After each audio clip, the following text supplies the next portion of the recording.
Pera, eu não conheço qual que é a sua posição sobre Pablo Marçal, vou ser bem sincero. Você é bolsonarista? Eu nem sei se você é bolsonarista. Você é bolsonarista, Império? Não consigo, não consigo. Uma bolha de retardado. É, o Pablo Marçal, cara, ele muito me emociona porque eu acredito nele, eu acredito nas palavras dele. Eu estou esperando pela torre de 1 quilômetro em São Paulo. Ele vai ser o novo Maluf, bicho. Imagina que lindo ele levantando um teleférico de 1 quilômetro depois de eleito e falando: olha, eu fiz o teleférico, e falando, atacando todo mundo que desacreditou da possibilidade. Vai ser maravilhoso, vai ser um governo incrível. Principalmente ele Nossa, tomar a cara. direita. Eu gosto de jogar na minha live que a direita brasileira é 90% bolsonarista e os 10% se divide com o resto. Eu fico pensando no desgaste, na perda de energia que vai ser o Marçal tomando essa massa direitista, nem que seja metade dela, para um projeto de ego de um coach. E as pessoas estão caindo nesse papinho maravilhoso. Porque ele Eu não é um acho. direitista, ele não é nada, ele não Não é acredita em nada. nada, ele quer ganhar dinheiro. Então ele vai tomar toda essa galera, vai usar esse pessoal e vai embora, rico. Ele vai fazer o bilhão dele aí. Vai. Isso ele vai. Professor, eu vou jogar uma provocação. Eu falei pro Renan que, ao contrário do que você e o Renan pensam, eu acho muito bom o Marçal crescer. Eu acho. Pro projeto do MBL, principalmente, que a gente quer chegar lá e, sabe, colocar nossa tese à frente. Eu acho muito bom o crescimento do Pablo Marçal no bolsonarismo, porque ele vai rachar o bolsonarismo no meio. Porque o bolsonarismo já existe o risco do Nicolas Ferreira. O Nicolas Ferreira é um cara que cresceu e já se tornou uma pessoa que, se o Bolsonaro não tiver Bolsonaro amanhã, ele continua grande. Ele já tem uma parte do eleitorado bolsonarista. Vem o Marçal, que é muito mais safado ainda. Isso vai dividir demais. Os caras eles vão viver em guerra. Eles vão viver em guerra. Porque assim, o Pablo Marçal nunca vai se submeter ao Bolsonaro. Ele Não. vai se submeter agora. Ele vai se submeter agora. Oh, não, sou Bolsonaro, sim, eu sou. Ele é egóico, ele não vai permitir Não, que alguém jamais. esteja mandando nele. Mas eu queria qualificar essa minha posição. Eu não acho, verdadeiramente, não acho que o Pablo Marçal é ruim para o MBL. Até porque eu vejo o nosso caminho da seguinte maneira: eu acho que nós temos um crescimento que ele pode ser mais acelerado, que ele pode ser mais lento, mas ele é inevitável. Quando se fala e se disseminou aquela ideia, o MBL é inevitável, imitando lá o gesto do Homem de Ferro, eu acho que do é Thanos, meio... hein? Do Thanos, meu Homem de Ferro, eu sou um Homem de Ferro, enfim, aquela cena lá. Eu acho que de certa maneira porque a gente vai crescendo muito paulatinamente, de forma... E isso vai acontecer. O problema do MBL, ou do Marçal, não é para o MBL. O problema do Marçal é para a direita como um todo. É para o Brasil. É para a política. Porque qual é a minha tristeza vendo tudo o que acontece? A minha tristeza é que o eleitorado de direita, o eleitorado conservador, está apostando de novo em uma enganação. E dessa vez é pior ainda, Impera. Porque quando isso aconteceu com o Bolsonaro, havia circunstâncias absolutamente atenuantes. Eu votei no Bolsonaro no primeiro e no segundo turno em 18, lá atrás. Porque eu achava que ele ia ganhar, e ele de fato ganhou. 2, eu não achava que ele ia fazer um grande governo, mas eu não achava que ele ia ser passador de pano para corrupto, que ele ia desmontar a Lava Jato, eu não achava nada disso. Eu achava que ele ia fazer um governo tosco e tal, mas ele vai fazer alguma coisa aí, pelo menos o combate à corrupção vai prosseguir. Eu achava isso. Então havia atenuantes, porque era a primeira vez, foi o primeiro candidato que emergiu da nova direita, com valores que eram compartilhados, pelo menos de boca, né, nominalmente eram compartilhados por todo mundo. Não que ele tenha esses valores, mas ele dizia que tinha, apregoava que tinha. Então havia um atenuante ali. A gente tinha saído de um impeachment vitorioso, todas as circunstâncias mostravam que a direita estava em ascensão, né? Estava rolando Lava Jato, tinha rolado prisão do Lula, tinha rolado o impeachment da Dilma, então parecia um voto ok, parecia uma coisa que fazia sentido.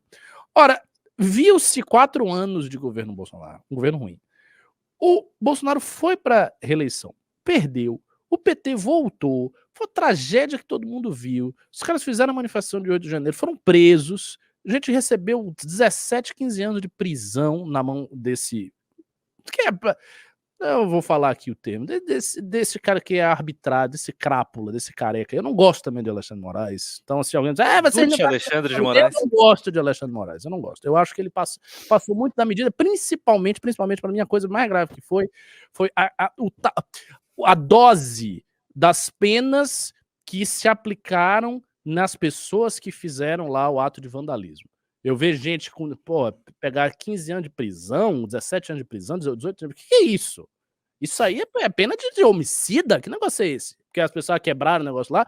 Teve 2013. As organizações de esquerda foram lá e quebraram um monte de coisa, fizeram todo aquele auê. E aí, alguém tá preso? Não tá.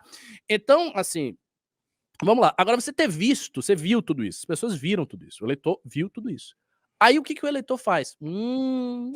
Eu acho que é interessante votar nesse cara aqui. Aí os caras vão no cara que é obviamente um farsante. Aí não dá pra respeitar. O Marçal, o Bolsonaro, apesar dos pesares, ele foi um crescimento orgânico. Foram quase 5 anos aí de criação de um culto à personalidade, que não foi ele que forçou essa barra. Foi o público que começou, esse cara é legal, ele é o louquinho que fala verdades, vamos fazer meme, Bolsonaro presidente de 2014, vai, vence a eleição. O Marçal, ele não há nada orgânico ali, é tudo um personagem muito bem pensado para trazer esse público que ainda tá comendo sabonete, que votou no Bolsonaro em 18 por causa desses memes, e passou todo esse tempo sem nenhum tipo de crescimento intelectual, e hoje eu vou votar nesse cara, ele mostrou a carteira de trabalho pro Boulos, esse cara mesmo é o Marçal, faz o M, daí pronto. E pior, porque não é só esse idiota, esse eleitor burro aí, porque tadinho, brasileiro a maior parte do Brasil é incapaz intelectual, mas até a direita, como eu posso dizer, intelectual é uma palavra muito forte, mas a direita aí que fala de cancelamento. Não, a direita que valores judaico-cristãos, o Ocidente, bababá, que tá regurgitando os discursos da Brasil Paralelo desde 2016, porque é a mesma coisa desde lá, até esse cara, que é um pouquinho mais intelectual, que talvez lê o mínimo do velho, ele mesmo, vou votar no Marçal. Caralho, bicho. A gente foi, voltou pro mesmo ponto de votar no idiota que, olha, a carteira de trabalho pro Boulos. E o Boulos não se ajuda também, né? O cara deu aquele chiliquinho lá de tentar tomar a carteira. Ali, sinceramente, eu acho que nesse ponto deve estar viralizando em tudo que é zap de tia aí. E não tem como também. Mas o Boulos fez isso porque também roda na bolha da esquerda. Os caras ele tá... Mas assim, galera, as pessoas não ficam burras do dia pra noite. Não. Elas já existiam essas pessoas ali, ela só apareceu um cara. Se não aparecesse o Marçal, ia ser o Marcos Duval. Marcos Duval ia levar um monte de voto. Eu concordo com você, mas eu acho que tem alguns fatores mais recentes, não agora do Marçal, mas mais recentes, que fizeram isso acontecer. Quais são as causas, na minha opinião, que fizeram isto ocorrer? Né? Algumas coisas. Quando a nova direita, essa direita que está aí, ela surge, ela aparece, ela surge, e eu escrevi um artigo no antigo blog do MBL News, muito tempo atrás. Ela surge basicamente com um enorme espírito de reatividade. Ela é muito reativa. O que é que mais define a pessoa de direita? Ela odeia a esquerda. É isso. O que reúne todo mundo? Porque é um monte de gente diferente. O anarcocapitalista, o liberal, o conservador, o evangélico que não leu nada e tá aí, o moralista, então, um monte de perfis diferentes. E o que une todas essas pessoas? O ódio à esquerda. Ele não gosta da esquerda. Ele não gosta do Lula, ele não gosta do Boulos, ele não gosta desse negócio todo aí, MST, ele não gosta dessas pessoas. Beleza? Você, quando o motivo pelo qual você está num grupo é o ódio a algum inimigo que você vê como, né, contrário a você, você se torna reativo. Então, a direita sente que basta que alguém expresse muita raiva pela esquerda e faça isso de uma maneira histriônica, vocal, que esse cara é bacana. Então, o que mais as pessoas me respondiam quando eu estava falando do Marçal, falando mal, quando eu fazia uns tweets, é o seguinte: mas ele falou umas verdades. Mas você vai votar no Boulos? É isso aí, esses caras... Então, no fundo, o cara que tá nessa Marçal ou fulano de tal, Ele só quer alguém para meter a mão na cara da esquerda. Posso ir mais longe? Se não for o Marçal, se vier alguém e bata no Boulos. O Marçal agora... Tá, vai vir alguém que não vai ser o Marçal, vai ser o delegado Tijuca. E aí o delegado Tijuca ele vai fazer o seguinte, ele vai ter um debate com essa Luciana Genro, ele vai meter a mão na cara dela. Ou ele vai ter um debate com o Boulos, ele vai chegar e dar um soco no Boulos, cuspir na cara dele de você, seu comunista de merda. Esse cara automaticamente será um fenômeno. As pessoas Vai. vão... Cara, eu vou mais longe. Porque o Bolsonaro, em 2018, durante a campanha, ele não foi o cara que venderam pra gente. Que venderam pra gente, dá que eu te dou outra, pá. Um cara forte. O Marçal, ele tá entregando no palco, porque debate é um palco, exatamente o que o público queria que o Bolsonaro tivesse sido. Fala pra caralho, xinga, olha, deu na cara do comunista, pô, é isso aí. Nossa, a rapaziada com baixa, o pessoal do QI de temperatura ambiente vai à loucura. Porra, cara, faz 2 dias que eu tô vendo a carteira de trabalho na minha timeline. E vai continuar isso até o fim da campanha. E ainda tem um monte de debate chegando. E esse era um dos pontos fortes, inclusive, que o Arthur ele fez tanto sucesso na campanha passada. Por mais que a campanha passada tenha sido pouco falada, porque não teve debate, teve poucos debates, e era época de pandemia, o Arthur entregava um bom debate. O Arthur é muito bom no debate. Então as pessoas se sentem representadas pelo Arthur Duval. E ele não é... Assim, o Arthur Só que a diferença do Arthur e do o Arthur Duval tinha um projeto. Não, o Arthur... Olha só, o Arthur Duval, no debate... Ele queria fazer a... Como que era o nome lá do... Como que é o nome do projeto principal Plano dele diretor? lá? Plano diretor. Tinha um monte de coisa pra usar Cracolândia, entendeu? E ele entrava, ele conseguia entrar no debate com esses projetos e conseguir entregar um bom debate, um debate que as pessoas gostavam de assistir. Porque ele chegava lá e plano diretor, do cara respondia com botijão de gás, sabe? Os negócios. E era isso, cara. Mas eu vou dizer, ele tinha isso porque a gente quer que esse seja o padrão no candidato do MBL. Quer dizer, não existem candidatos do MBL. Enfim, vocês entenderam. A gente quer que os amigos nossos... Não, enfim. Uns amigos do MBL. A gente quer que essa galera que está aí tenha esse padrão. Mas se ele não tivesse nada disso, ele não tem proposta nenhuma, ele não sabe nada. Se ele tivesse chegado lá para bater boca, criar tumulto e falar slogans muito nítidos de direita, com muita ênfase, com bastante agressividade, com bastante assertividade, ele teria a mesma votação. Então, esse é o ponto perigoso, porque esse ponto é um ponto de degradação do discurso político. Porque se é isso que é premiado constantemente pelo eleitor, então você está numa situação que qualquer enganador ele pode fingir. Não há distinção, você não tem como fazer distinção. Mas ele tinha projeto. E daí? E se não tivesse? E se tivesse um projeto sem pé na cabeça? E se ele dissesse que ele queria, não, eu não quero aqui um prédio de 1 quilômetro, eu quero um prédio de 2 quilômetros, esse é o meu projeto. Vamos explodir a Cracolândia, sabe como? Vamos jogar várias bombas na Cracolândia, porque acabou, a galera... Então, esse discurso ele é muito problemático. E eu acho que isso vem do fato de que as pessoas não acreditam na política. Por quê? Porque a política brasileira há muito tempo, e aí não é culpa da direita, é culpa da estrutura política brasileira, um festival de horrores, de ladrão, de esquema, de negociato, tudo. Então as pessoas elas veem isso há décadas, de tal maneira que elas perderam qualquer sentido para a política, não tem sentido. A pessoa que assiste um debate e vê um debate, digamos assim, propositivo, primeiro que ela sabe que aquelas propostas ali, para ela, é coisa de inglês, sabe? É para inglês ver.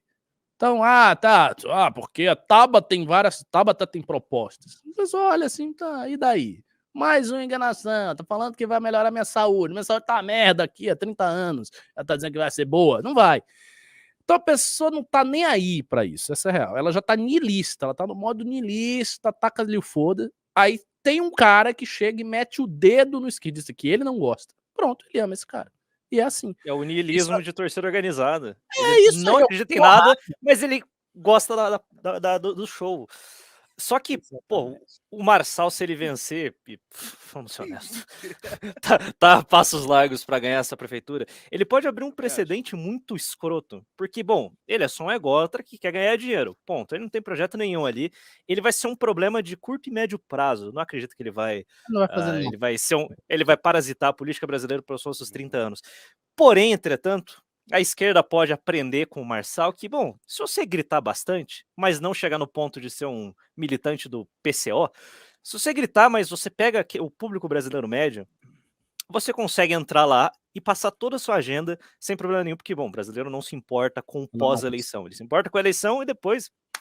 Então a gente pode ver daqui uns nos próximos pleitos aí, ter um monte de Marçal disputando a eleição, de todos os espectros possíveis, porque... Bom, eu acho que o brasileiro achar ridículo já não é mais uma verdade, porque o Enéas perdeu todas as eleições que perdeu porque ele assustava o brasileiro. O Daciolo era o maluco, o Padre Kelmo era o bizarro, o Marçal tá vindo com um discurso similar a todo mundo e tá levando o povo.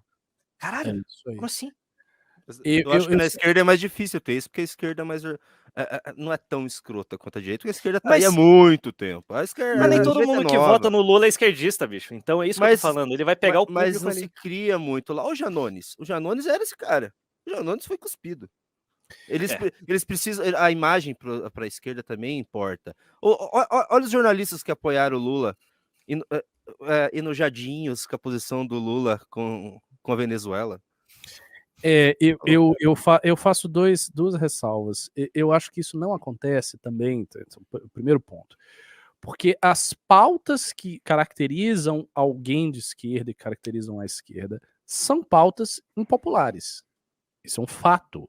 As pessoas também têm o aspecto ideológico do Bolsonaro e o aspecto ideológico do Marçal, que é indiscutível, e que muitos analistas políticos do Brasil tentam colocar um pano quente, um tapete, porque eles próprios não têm esses valores, não têm valores conservadores, então eles acham que os valores não importam, mas os valores importam. Então, para a população, muitos valores que a esquerda carrega são problemáticos. Eu não consigo ver, por exemplo, um candidato de esquerda com uma proposta agressiva em segurança pública, agressiva de verdade. Vamos botar a polícia. Não vai, porque isso aí vai afastá-lo da esquerda. Ou um candidato que venha e que pegue esse discurso politicamente correto e ataque o discurso politicamente correto. E ataque, né, esse discurso protetivo, fake que eles querem. Ele não vai por essa linha. Então, os caras de esquerda estão constrangidos a um conjunto de pautas que é um conjunto de pautas impopular. O que rola com o Lula? Porque o Lula é o único grande líder de esquerda. E, aliás, o PT tem uma dificuldade imensa de formar um sucessor ao Lula. Não vai ser fácil. Eles estão querendo formar o Haddad, eu acho bem difícil, porque o Haddad tá meio queimado, o cara que é o Tachad, pô. Maior campanha de memes dos últimos tempos foi essa maravilhosa campanha contra o Haddad. Então, assim, para você emplacar o Haddad, vai ser difícil. Mas qual é o ponto do Lula? O Lula é popular porque durante os 2 mandatos do Lula, o Brasil cresceu. Isso é um fato. Você olha a estatística, houve crescimento e houve um direcionamento de política pública, especialmente para o Nordeste, que fez com que os governadores de esquerda ganhassem, se formasse uma aliança, muito nem de esquerda, governadores tradicionais que estavam sob a aba do petismo. Essas pessoas levaram o Nordeste inteiro de roldão. E o PT conseguiu se firmar nas camadas populares, por motivos pragmáticos, pela grana que as pessoas estavam vendo, por melhorias de vida, por coisas tangíveis. Então, eu acho que tem esse primeiro aspecto. E tem o segundo, que foi o que o Junito falou, é a estética da coisa. E a quantidade de pessoas que são mais esclarecidas. Ainda que a gente não goste, você pegar, por exemplo, a redação da Folha de São Paulo, a redação do Estadão, a redação do UOL, a redação dos vários jornais de esquerda que tem, ou a classe artística, ou a classe de cineastas, estas pessoas, elas têm uma imagem a zelar. É muito difícil que gente egressa desse meio consiga apoiar um direitista muito escancarado. É difícil isso acontecer. Acontece de vez em quando. Por exemplo, a Regina Duarte, ela era bolsonarista. E outro dia eu vi que ela parece que tá agora com o Ciro, tá se aproximando do Ciro. É muito raro uma pessoa da classe artística ou um jornalista tarimbado importante pegar um fenômeno que é visivelmente tosco, que tem uma estética que causa repugnância ao público dela e aos seus pares e abraçar aquilo ali. Isso é muito complicado, porque a pessoa se indispõe contra os seus pares, se indispõe com ele, e também ela fica meio que deslocada, ela tem que engolir certas coisas ali que são... Então eu acho difícil que a esquerda vá por esse caminho. O que eu acho que pode acontecer, Impera, é a direita continuar indo por esse caminho. Ou seja, ter novos marçais, ter novas figuras assim, surgir novos governadores, candidatos a governadores, candidatos a prefeito, e a galera ficar nisso. Eu só vejo hoje uma única saída. A gente ter um governo que seja o governo mais sóbrio possível. Eu gostaria de ver, se o MBL não tiver um candidato competitivo, tá em 26, eu queria ver um governo sóbrio, de um cara como um Tarcísio, de um cara como um Caiado, desse pessoal. Um governo que fosse sóbrio, o cara não se envolvesse em polêmica nenhuma, ele fizesse um governo técnico, ficasse lá bem sem graça, tipo a lá PSDB, daquele jeito. Para quê? Para que a temperatura psíquica da direita se reduza, que ela comece a perceber que essa postura, é uma coisa boa, que isso não é simplesmente só enganação, e ela vai ali se adequando. Eu não sei se isso vai rolar, mas... Óbvio que não, professor. Só vai piorar. Olha, só tá piorando. Um problema. Eu tava desistindo, vai embora. Eu tenho um problema com a direita técnica que entra no governo e arruma a casinha, porque, cara, isso é...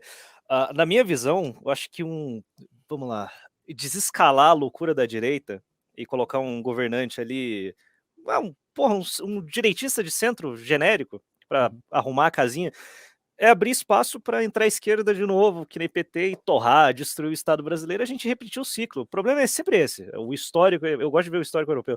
Entra um direitista, arruma as coisas, entra um esquerdista, destrói tudo, todo mundo fica com raiva e repete o ciclo infinitamente. Então... a gente fez agora a reforma da Previdência. Pra quê? Pro Lula foder tudo. É interessante essa ideia, porque aí a gente pode fazer o contrário. A gente entra e bagunça tudo, que nem o Bolsonaro. Arrebenta tudo, fica bom. O problema é que o Brasil não quebra, né? O Brasil só vai piorar, ele não tem CNPJ, né? Ele não vai falar isso. Não. Então vamos fazer o seguinte. É um caos. Eu vou fazer assim, você já tem canais aí e tal.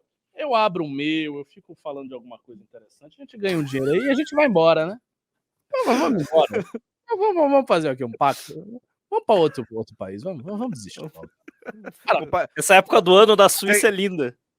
Mas você vai ver aí se o muçulmano vai para um país muçulmano ou vai para os Estados Unidos. Ou vai para a Europa. Sabe para onde é que eu quero ir? Que um amigo meu morou lá há vários anos. Para Madrid. Ele disse que uma... mas... E refutou o país muçulmano, tá certo. Então, eles podem se transformar, a identidade daí muda, né?